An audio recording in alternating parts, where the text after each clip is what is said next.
Hello viewers, Arka home tuition চ্যানেলে তোমাদের সবাইকে স্বাগত।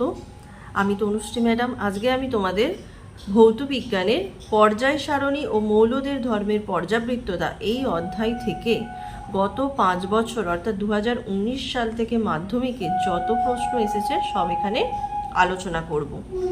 তাহলে প্রথমেই শুরু করা যাক বিভাগ কয়ে। বিভাগ কয়ে তোমাদের আসে বহু বিকল্প ভিত্তিক প্রশ্ন বা এমসিকিউ টাইপ কোশ্চেন। সেখানে কি প্রশ্ন এসেছে? দীর্ঘ পর্যায় সারণীর কোন শ্রেণীতে হ্যালোজেন মৌলগুলি অবস্থিত 2019 সালে? দেখো 4টে অপশান তোমরা দেখতে পাচ্ছ এখানে। তাহলে উত্তর হবে কোনটা? শ্রেণী 17 নম্বর শ্রেণীতে হ্যালোজেন মৌলগুলি অবস্থিত।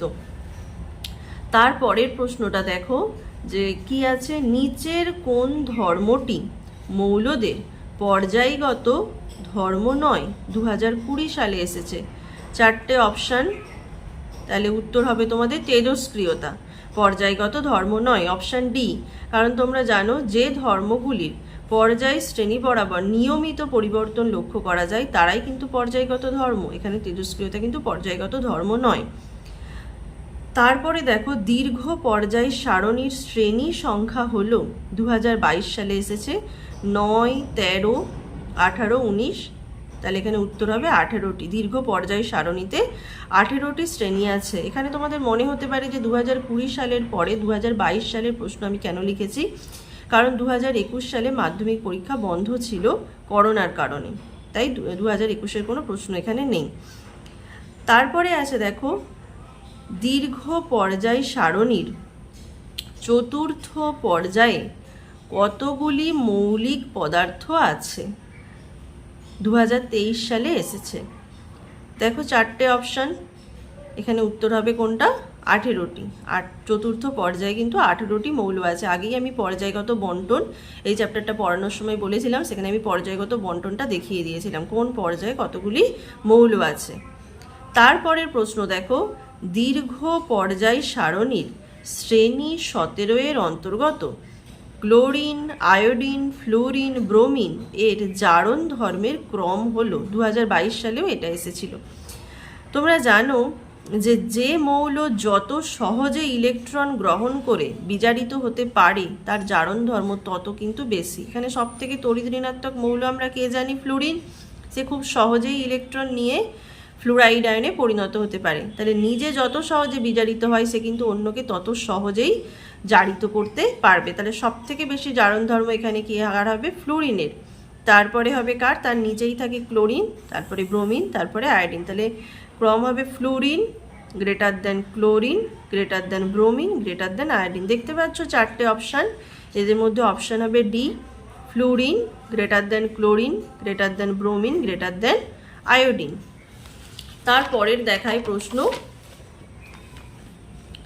দেখতে পাচ্ছ তোমরা যে তারপরে প্রশ্ন, মৌলগুলোকে তড়িৎ ধনাত্মকতার ঊর্ধ্বক্রম অনুসারে সাজালে কোনটি সঠিক হবে তা নির্বাচন করো। এটা একদম লাস্ট মাধ্যমিক পরীক্ষা 2024 সালে এসেছিল, তড়িৎ ধনাত্মকতার ঊর্ধ্বক্রম। তোমরা জানো যে কোনো পর্যায় বরাবর বাম দিক থেকে ডান দিকে গেলে তড়িৎ ঋণাত্মকতা বাড়তে থাকে, কারণ সব থেকে বেশি তড়িৎ ঋণাত্মক মৌল হচ্ছে ফ্লুরিন। তাহলে নিশ্চয়ই উল্টো হবে, তড়িৎ ধনাত্মকতা পর্যায়ের বাম দিক থেকে ডান দিকে গেলে কি হবে? কমতে থাকবে। তাহলে সব থেকে এদের যে কার্বন, নাইট্রোজেন, অক্সিজেন, ফ্লুরিন সব থেকে বেশি তড়িৎ ধনাত্মক কে? সব থেকে বাম দিকে কে থাকে? পর্যায় সারণীটা আমি বারবার বলছি, পর্যায় সারণী চ্যাপ্টার থেকে যখনই পড়াবো তোমরা দীর্ঘ পর্যায় সারণীটা অবশ্যই খুলে নিয়ে পাশে বসবে। সব থেকে দেখো বাম দিকে আছে কার্বন, তারপরে নাইট্রোজেন থাকে, তারপরে অক্সিজেন থাকে, তার থেকে কে থাকে? তারপরে ফ্লুরিন। তাহলে সব থেকে বেশি তড়িৎ ধনাত্মক কে হবে? কার্বন। তাহলে এটাই অ্যান্সার হবে, option B, carbon greater than nitrogen, greater than oxygen, greater than fluorine. তারপরে আসি দেখো বিভাগ ক্ষয়ে কি প্রশ্ন এসেছে। খ বিভাগে নিম্নলিখিত প্রশ্নগুলির উত্তর দাও, এভাবে লেখা থাকবে। আর 1×4 এখানেও প্রতিটা প্রশ্নের মান কিন্তু 1 করে থাকবে। দেখো একটা তোমরা স্তম্ভ মেলানো দেখতে পাচ্ছ, বাম স্তম্ভ, ডান স্তম্ভ। দেখো বাম স্তম্ভে কি লেখা আছে আগে দেখে নিই। অক্সাইডের আস্তরণ দ্বারা জলীয় বাষ্পের আক্রমণ থেকে সুরক্ষিত থাকে। তারপরে আছে দীর্ঘ পর্যায় সারণীর শ্রেণী 1-এর সর্বাপেক্ষা কম বিজারণ সম্পন্ন ধাতু। তারপরে আছে এই ধাতুটি খোলা বায়ুতে থাকলে ধাতুটির উপর ধীরে ধীরে ছোপ ধরে। তার পরের অপশানটা এখানে আছে, তারপরের 4-এর দাগে যে দীর্ঘ পর্যায় সারণীর শ্রেণী 2-এর সর্বাপেক্ষা কম পারমাণবিক ব্যাসার্ধ বিশিষ্ট মৌল। তাহলে এদিকের অপশানগুলো দেখে নিলে এবারে এই দিকে কী কী মৌল দেয়া আছে দেখে নেওয়া যাক। কী কী মৌল দেয়া আছে? কপার Cu, Be হচ্ছে বেরিলিয়াম, Al অ্যালুমিনিয়াম, Li হচ্ছে লিথিয়াম। তোমরা জানো লিথিয়াম এলাই ক্ষার ধাতু, গ্রুপ 1-এ থাকে, আর এটা দীর্ঘ পর্যায় সারণীর সব থেকে কম বিজারণ সম্পন্ন ধাতু। কারণ যত আমি শ্রেণী বরাবর উপর থেকে নিচে নামবো, একদম শেষে যে মৌলটি পাবে সেখানে কিন্তু তার বিজারণ ক্ষমতা সর্বাধিক হবে, কারণ সে সহজেই একটা ইলেকট্রন ছেড়ে দিয়ে জারিত হতে পারে, ফলে অন্যকে সে খুব সহজেই বিজারিত হতে পারে। শ্রেণী বরাবর উপর থেকে নিচে নামলে বিজারণ ক্ষমতা বাড়ে। তাহলে এখানে সবচেয়ে উপরে আছে লিথিয়াম, লিথিয়ামের বিজারণ ক্ষমতা কিন্তু কম হবে। আরেকটা প্রশ্ন এই চ্যাপ্টার থেকেই এসেছে স্তম্ভ মেলানোতে, যে দীর্ঘ পর্যায় সারণীর শ্রেণী 2-এর সর্বাপেক্ষা কম পারমাণবিক ব্যাসার্ধ বিশিষ্ট মৌল।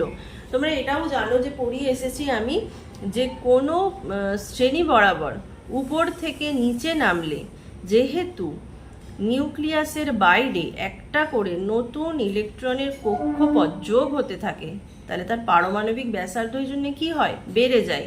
তাহলে শ্রেণী বরাবর উপর থেকে নিচে নামলে পারমাণবিক ব্যাসার্ধ বাড়ে। গ্রুপ 2-এর সবার ওপরে কে থাকে? বেরিলিয়াম। তাহলে বেরিলিয়ামের নিশ্চয়ই ওই গ্রুপের মধ্যে সব থেকে পারমাণবিক ব্যাসার্ধ হবে কম।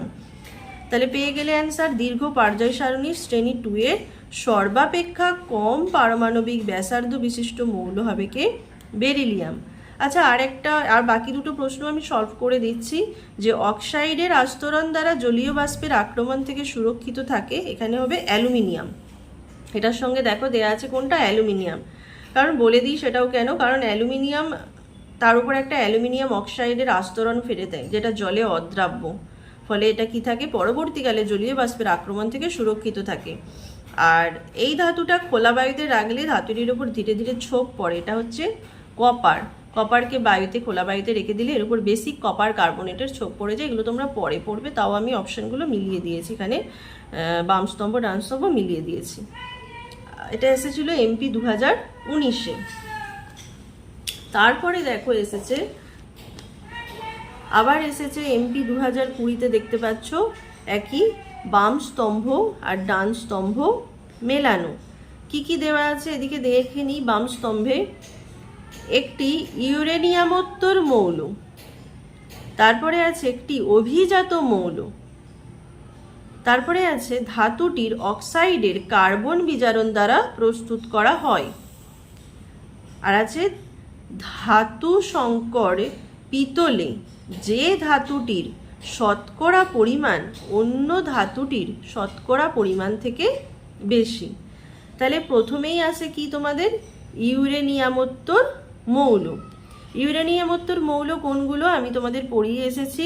তোমাদের পর্যায় সারণীর 7ম পর্যায়ে ইউরেনিয়ামের পরে যে মৌলগুলি আবিষ্কার হয়েছে, যেগুলো কিন্তু প্রকৃতিতে পাওয়া যায় না, সেগুলো পরীক্ষাভাবে কৃত্রিমভাবে সংশ্লেষিত হয়েছে, তারাই হচ্ছে ইউরেনিয়ামোত্তর মৌল। এখানে হবে কে? নেপচুনিয়াম। আর একটি অভিজাত মৌল, এটা হবে কে? ক্রিপ্টন।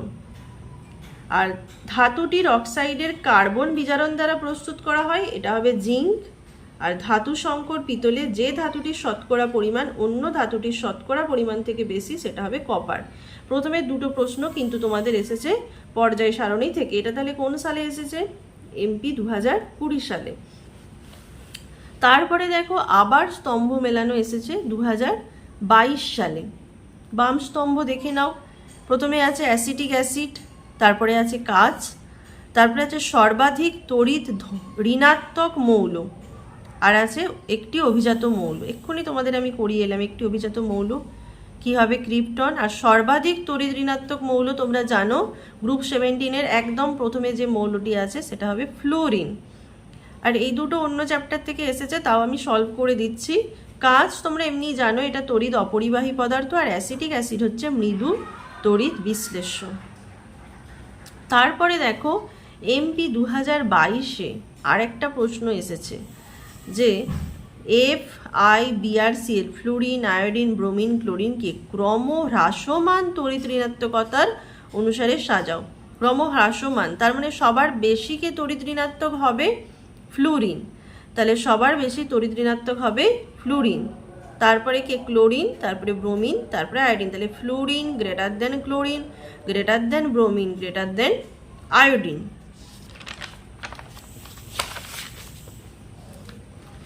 তারপরে দেখো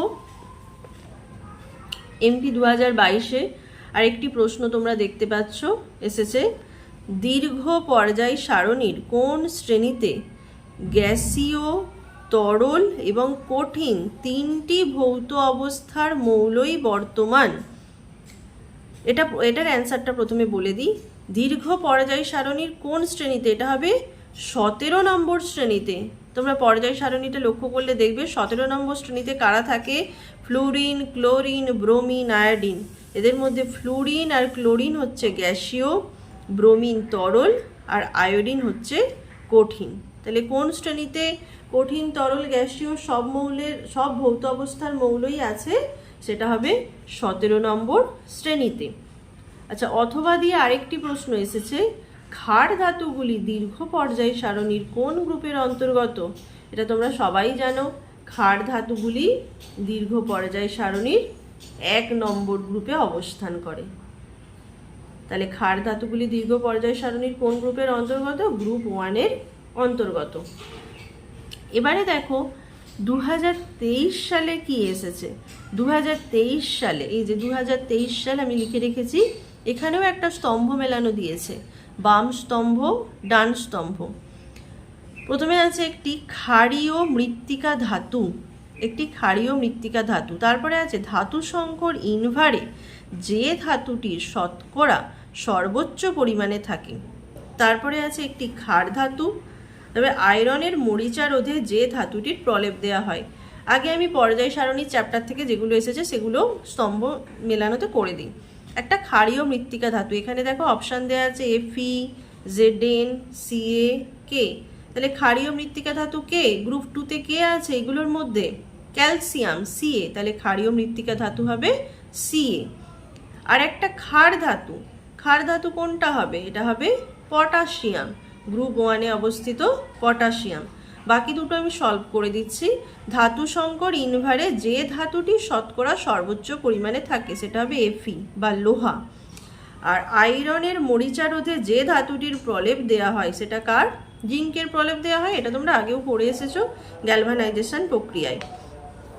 এটা গেল 2023 সালে এই স্তম্ভ মেলানোটা এসেছিল।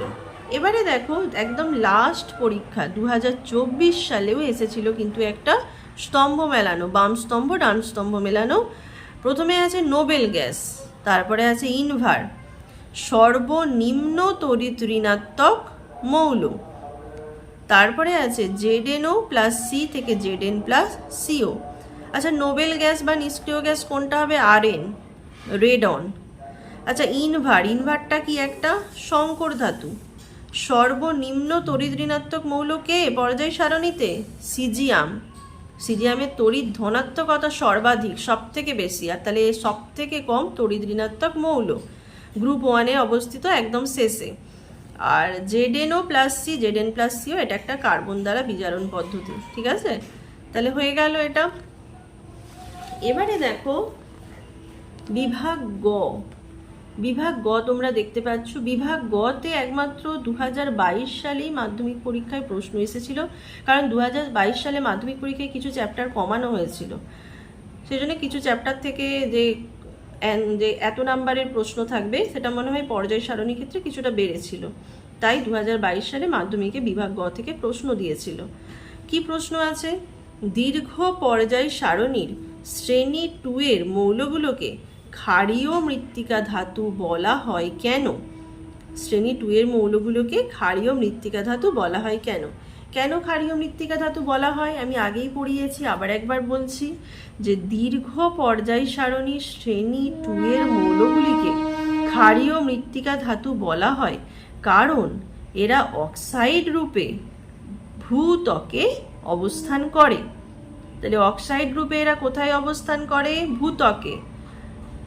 ও জলের সাথে বিক্রিয়ায় এরা যে ধাতব হাইড্রক্সাইড গঠন করে, যা কি করে?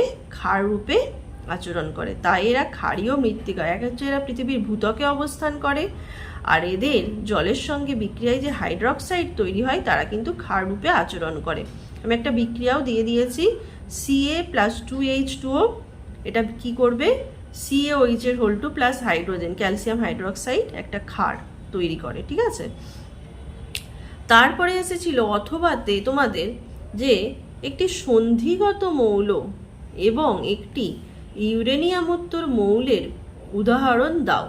তাহলে সন্ধিগত মৌল কারা? তাহলে একটা সন্ধিগত মৌলের উদাহরণ আমি দিয়ে দিয়েছি, Fe, লোহা। আচ্ছা, কারা সন্ধিগত মৌল একটু দেখে নাও তোমরা। দীর্ঘ পর্যায় সারণীর 3 থেকে 12 পর্যন্ত শ্রেণীতে, 3 নম্বর শ্রেণী থেকে 12 নম্বর শ্রেণীতে উপস্থিত মৌলগুলিকে বলা হয় সন্ধিগত মৌল। পর্যায় সারণীটা একবার দেখে নাও তোমরা। দীর্ঘ পর্যায় সারণী 3 নম্বর শ্রেণী থেকে 12 নম্বর শ্রেণী পর্যন্ত যে মৌলগুলো আছে তারা কিন্তু সন্ধিগত মৌল। তার একটা উদাহরণ আমি এখানে দিয়ে দিয়েছি, লোহা। আচ্ছা, আর একটা প্রশ্ন এসেছিল বললাম, একটা ইউরেনিয়ামোত্তর মৌল, যেটা এক্ষুনি আগেও এসেছিল, আমি আলোচনা করলাম। ইউরেনিয়ামোত্তর মৌল হচ্ছে NP, নেপচুনিয়াম, যারা 7ম পর্যায়ে ইউরেনিয়ামের পরে আছে, আর যাদেরকে কৃত্রিমভাবে পরীক্ষাগারে সংশ্লেষিত করা হয়েছে, এরা কিন্তু তেজস্ক্রিয় পদার্থ। হয়ে গেল বিভাগ গয়ে, 2022 সাল থেকে একটা এসেছে। এবারে বিভাগ ঘয়ে। বিভাগ ঘয়ে কি প্রশ্ন এসেছে একটু দেখে নাও। 2019-এ ডোবের আইনারের ত্রয়ী সূত্রটি লেখো। তাহলে কি আছে?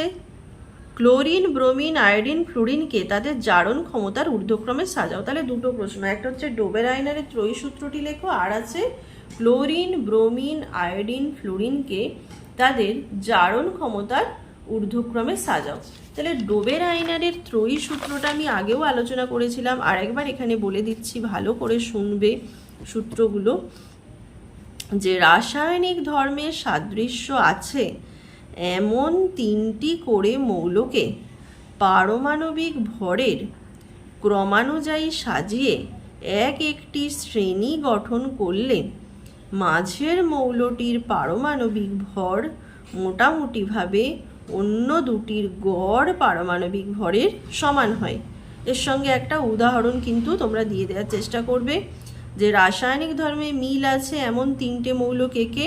Li, lithium, Na, sodium, K, potassium. এদের পারমাণবিক ভর পূর্ণ সংখ্যায় প্রকাশ করলে দাঁড়ায় 7, 23, 39। তাহলে লিথিয়াম আর পটাশিয়ামের গড় পারমাণবিক ভর হচ্ছে তোমার 7 + 39/2 সমান কত? 23, যেটাই কার পারমাণবিক ভর? সোডিয়ামের পারমাণবিক ভর।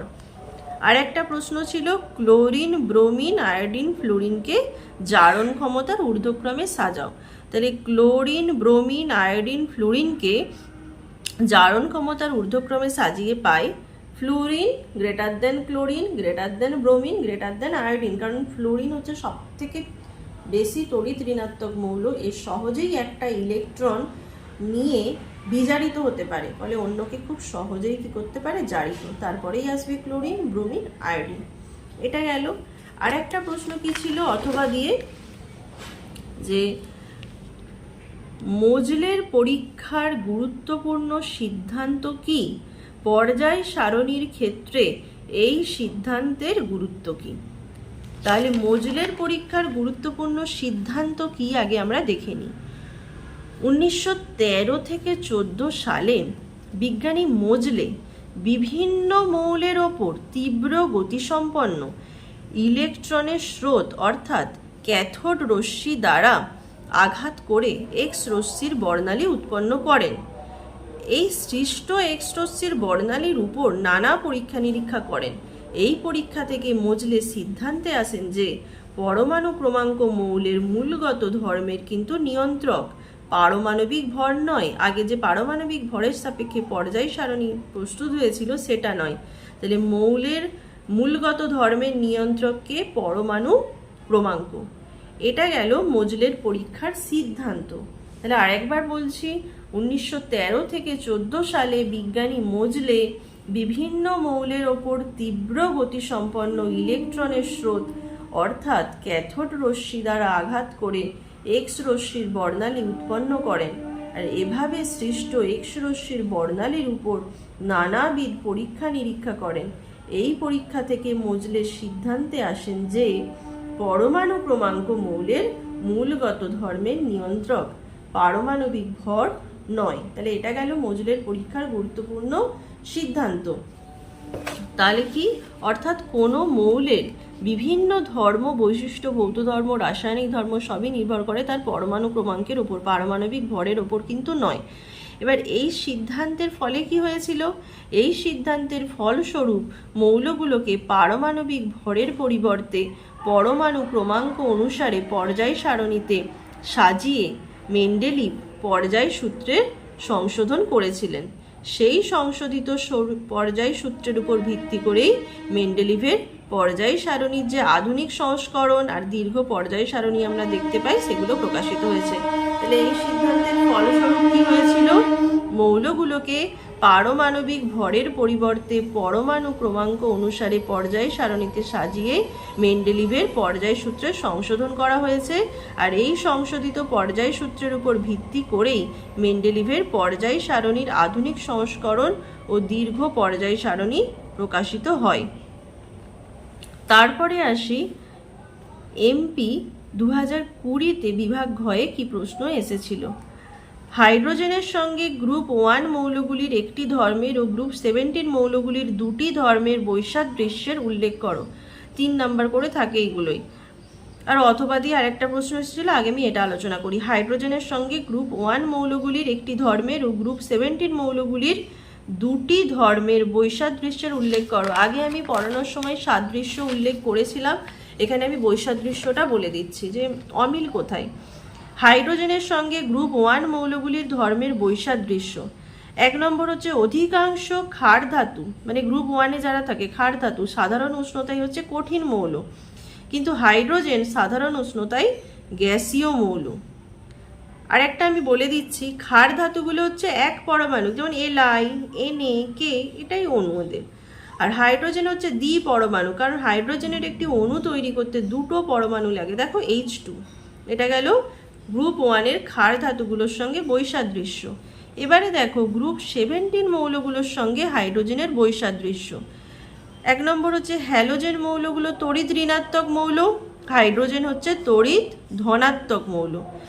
হ্যালোজেন মৌলগুলি সাধারণত জারক পদার্থ, কারণ এরা সহজেই ইলেকট্রন গ্রহণ করে নিজেরা বিজারিত হতে পারে, ফলে অন্যকে কি করে, জারিত করে। আর হাইড্রোজেন সাধারণত কিন্তু বিজারক পদার্থ, এ নিজে ইলেকট্রন ছেড়ে জারিত হয়, তাহলে অন্যকে কি করবে, বিজারিত করবে, তাই এ কি করে, বিজারক পদার্থ।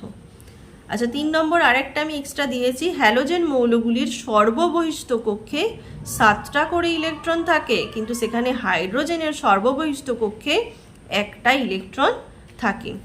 আচ্ছা অথবা দিয়ে কি প্রশ্ন এসেছিল দেখে নিই।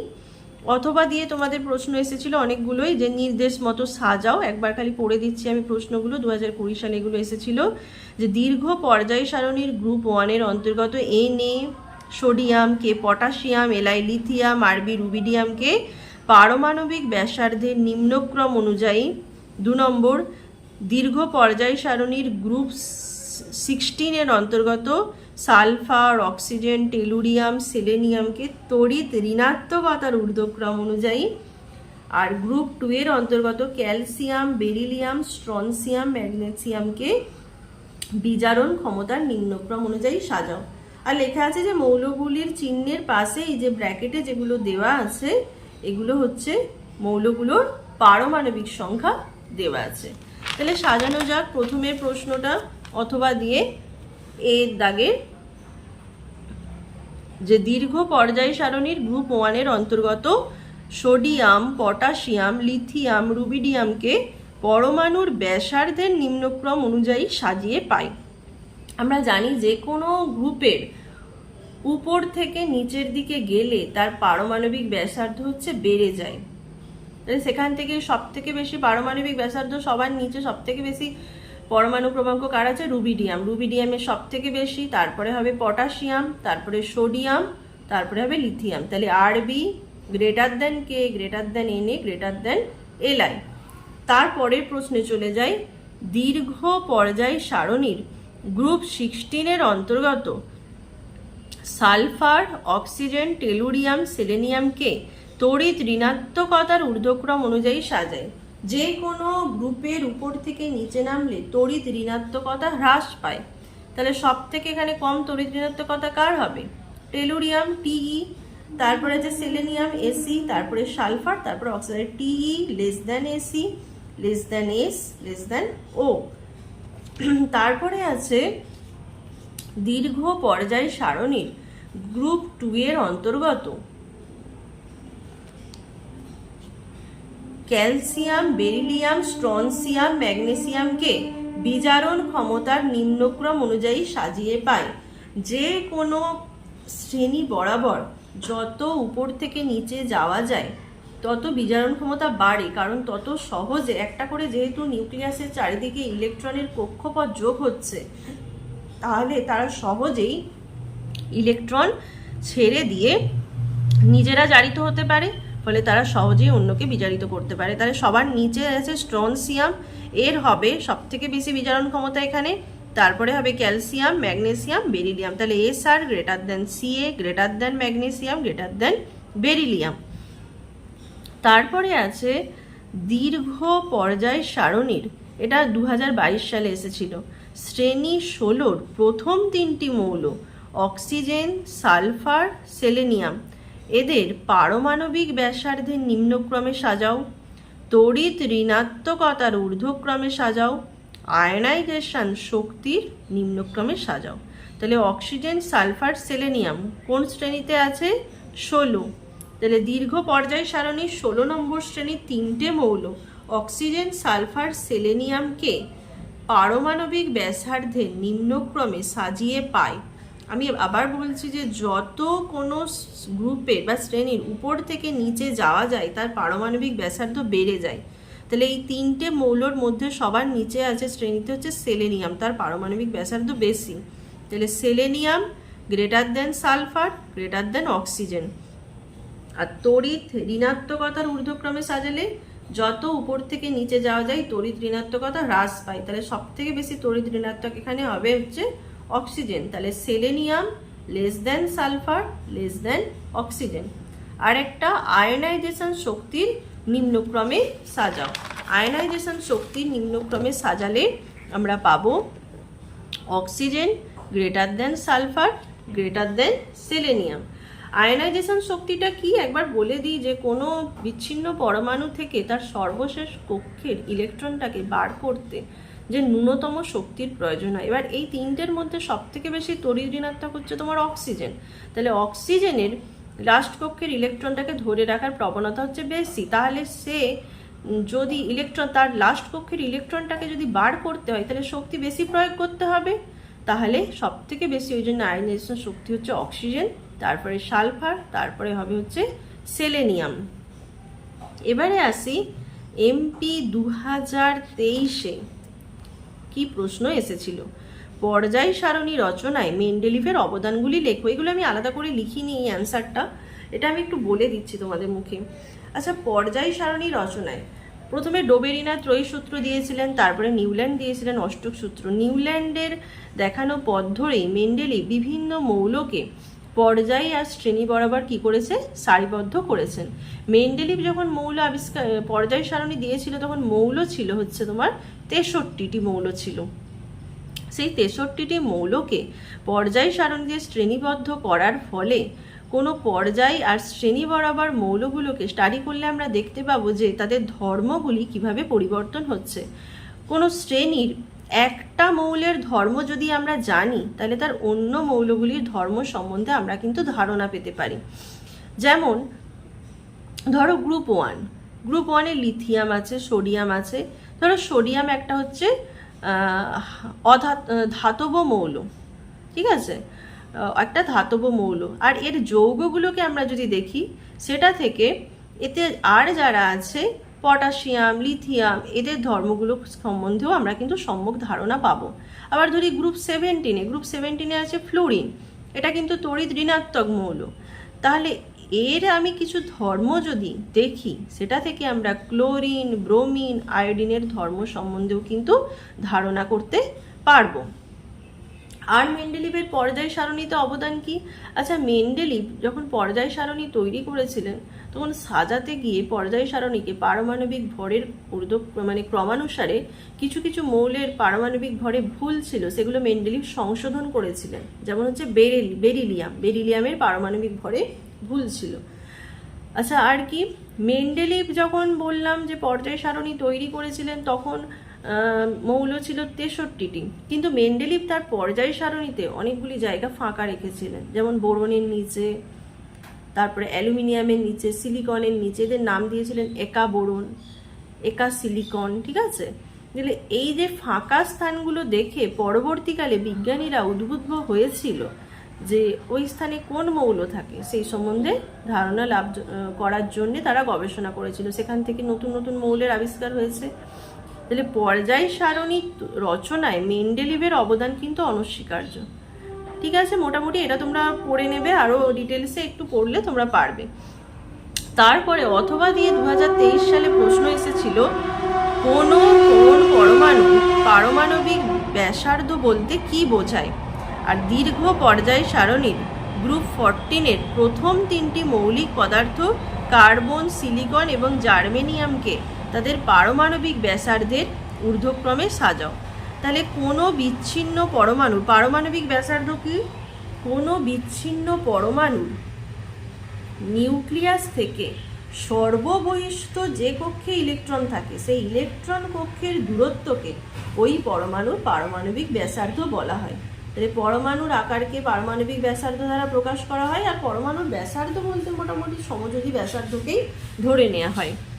তারপরে দেখো আছে দীর্ঘ পর্যায় সারণীর গ্রুপ 14-এর 3টি মৌলিক পদার্থ কার্বন, সিলিকন, জার্মেনিয়ামকে তাদের পারমাণবিক ব্যাসার্ধের ঊর্ধ্বক্রমে সাজায়। আমি বলেছি যত যে কোনো গ্রুপ বরাবর উপর থেকে নিচে নামবে তার পারমাণবিক ব্যাসার্ধ বাড়বে। তাহলে সবার নিচে আছে জার্মেনিয়াম, তার পারমাণবিক ব্যাসার্ধ বেশি, আর সবার উপরে আছে কার্বন, তার পারমাণবিক ব্যাসার্ধ সব থেকে কম। তাহলে carbon less than silicon less than germanium. এবারে চলে আসি তোমাদের 2014 সালের মাধ্যমিকে কি প্রশ্ন এসেছিল বিভাগ ভয়েতে, একদম লাস্ট বছরে যে মাধ্যমিকটা হলো, কোনো মৌলের পরমাণুর আয়োনাইজেশন শক্তি বলতে কি বোঝায়? আর Na, সোডিয়াম, রুবিডিয়াম, লিথিয়াম, সিজিয়ামকে আয়োনাইজেশন শক্তির ঊর্ধ্বক্রমে সাজাও। তাহলে আবার আয়োনাইজেশন শক্তি কাকে বলে সেটা আমি বলে দিচ্ছি একবার, যে ভূমি স্তরে বা সর্বনিম্ন শক্তি স্তরে থাকা কোনো মৌলের একটি বিচ্ছিন্ন গ্যাসীয় পরমাণু থেকে তার যোজ্যতা কক্ষের সবচেয়ে আলগাভাবে আবদ্ধ ইলেকট্রনটিকে অপসারিত করে পরমাণুটিকে এক একক ধনাত্মক আধান বিশিষ্ট আয়নে পরিণত করতে যে ন্যূনতম শক্তির প্রয়োজন হয় তাকেই বলা হচ্ছে তোমার কি আয়োনাইজেশন শক্তি। আর কোনো শ্রেণী বা বরাবর যদি উপর থেকে নিচে নামি পরমাণুর আকার বেড়ে যায়, ফলে কি হয়, তার আয়োনাইজেশন শক্তি কমে যায়। তাহলে সবার কম হবে এখানে কে সিজিয়াম, তারপরে less than rubidium, less than sodium, less than lithium. এটা সাজানো হলো। আর একটা প্রশ্ন ছিল ABC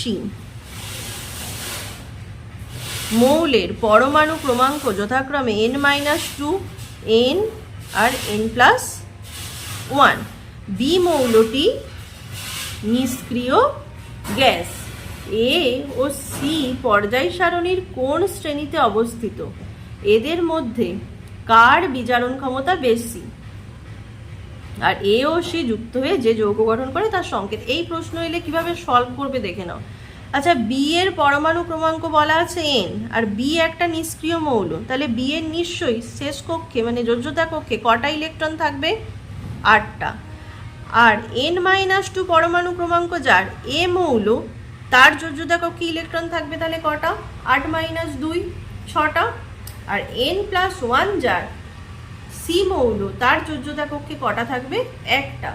কারণ 8টা পূর্ণ হওয়ার পরেই আবার নতুন কক্ষপথে ইলেকট্রন ঢুকতে শুরু করে, তাহলে 1টা। এবারে তাহলে সুতরাং এ মৌলটার অবস্থান হবে দীর্ঘ পর্যায় সারণীর 16 নম্বর গ্রুপে। আমি বলেছি লাস্ট কক্ষে 16টা ইলেকট্রন, এই 6টা ইলেকট্রন থাকলে তার সঙ্গে 10 যোগ করতে হয়, তাহলে অবস্থান হবে দীর্ঘ পর্যায় সারণীর 16 নম্বর গ্রুপে। আর সি মৌলটির অবস্থান হবে লাস্টের কক্ষে 1টা ইলেকট্রন, তাহলে 1 নম্বর শ্রেণীতে এটা হবে ক্ষার ধাতু। এবার প্রদত্ত মৌলগুলোর মধ্যে সি এর বিজারণ ক্ষমতা সর্বাধিক, কারণ সে যেহেতু ক্ষার ধাতু, 1 নম্বর শ্রেণীতে লাস্ট কক্ষে 1টা ইলেকট্রন, সে সহজেই ইলেকট্রন ছেড়ে দিয়ে নিজে জারিত হতে পারে, তাহলে তার বিজারণ ক্ষমতা হবে সর্বাধিক।